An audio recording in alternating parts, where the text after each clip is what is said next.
పరిశుద్ధ గ్రంథం ఛానల్ వీక్షిస్తున్న ప్రతి ఒక్కరిని దేవుని పేరిట వందనాలు తెలియజేసుకుంటున్నాం. ప్రేమ, సంతోషము, సమాధానం సదా మీకు తోడేండి నడిపించును గాక. నిన్నటి దినాన యెషయా గ్రంథం 13వ అధ్యాయం చదువుకున్నాం. ఈరోజు యెషయా గ్రంథం 14వ అధ్యాయం చదువుకున్నాం. ఏలయనగా యెహోవా యాకోబునందు జాలిపడును, ఇంకను ఇశ్రాయేలీయులను ఏర్పరచుకొనును. వారిని స్వదేశములో నివసింపజేయును, పరదేశులు వారిని కలుసుకొందురు. వారు యాకోబు కుటుంబమును హత్తుకొనియుందురు. జలములు వారిని తీసుకుని వచ్చి వారి స్వదేశమున వారిని ప్రవేశపెట్టుదురు. ఇశ్రాయేలు వంశస్థులు యెహోవా దేశములో వారిని దాసులుగాను పనికత్తులుగాను స్వాధీనపరచుకొందురు. వారు తమను చెరలో పెట్టిన వారిని చెరలో పెట్టి తమను బాధించిన వారిని ఏలుదురు. నీ బాధను, నీ ప్రయాసమును, నీ చేత చేయింపబడిన కఠిన దాస్యమును కొట్టివేసి యెహోవా నిన్ను విశ్రమింపజేయు దినమున నీవు బబులోను రాజును గూర్చి అపహాస్యపు గీతము ఎత్తి ఇలాగ పాడెదువు. బాధించిన వారు ఎట్లా నశించిపోయిరి, రేగిచుండిన పట్టణము ఎట్లా నాశనమాయను. దుష్టుల దుడ్డుకర్రను మానని హత్య చేత జనములను క్రూరముగా కొట్టిన ఏలికల రాజదండమును యెహోవా విరగ్గొట్టి ఉన్నాడు. వారు ఆగ్రహపడి మానని బలాత్కారము చేత జనములను లోపరిచిరి. భూలోకమంతయు నిమ్మలించి విశ్రమించుచున్నది. జనములు పాడసాగుదురు. నీవు పండుకొనినప్పటి నుండి నరుకువాడెవడును మా మీదకి రాలేదని నిన్ను గూర్చి తమల వృక్షములు, లెబనోను దేవదారు వృక్షములు హర్షించును. నీవు ప్రవేశించుచుండగానే నేను ఎదుర్కొనుటకై కింద పాతాళము నీ విషయమై కలవరపడుచున్నది. అది నిన్ను చూచి ప్రేతలను రేపుచున్నది. భూమిలో పుట్టిన సమస్త సూర్యులను, జనముల రాజులనందరినీ వారి వారి సింహాసనముల మీద నుండి లేపుచున్నది. వారందరూ నిన్ను చూచి, నీవును మావలే బలహీనుడివైతివా, నీవును మా బోటివాడవైతివా అందురు. నీ మహాత్యమును నీ స్వరమును పాతాళమున పడవేయబడెను.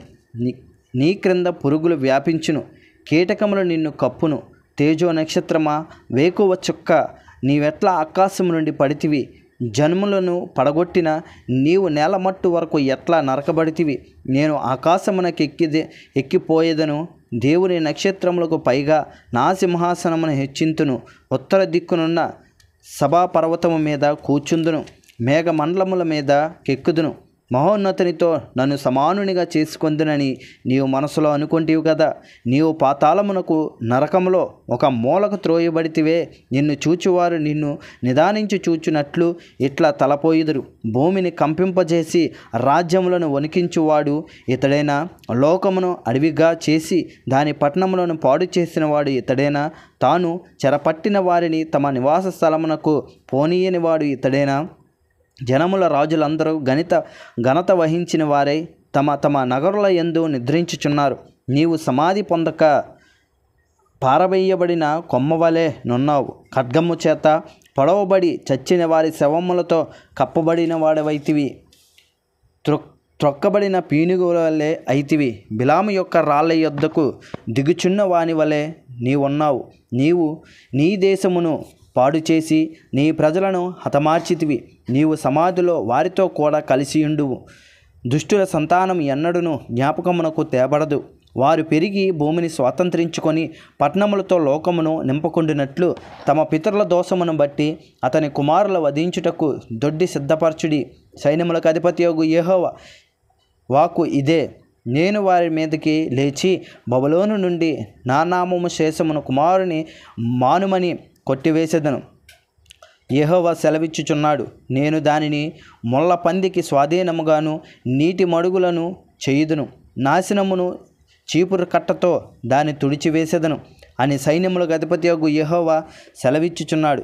సైన్యములకు అధిపతియగు యెహోవా ప్రమాణపూర్వకంగా ఇలాగ సెలవిచ్చుచున్నాడు. నేను ఉద్దేశించినట్లు నిశ్చయముగా జరుగును, నేను యోచించినట్లు స్థిరపడును.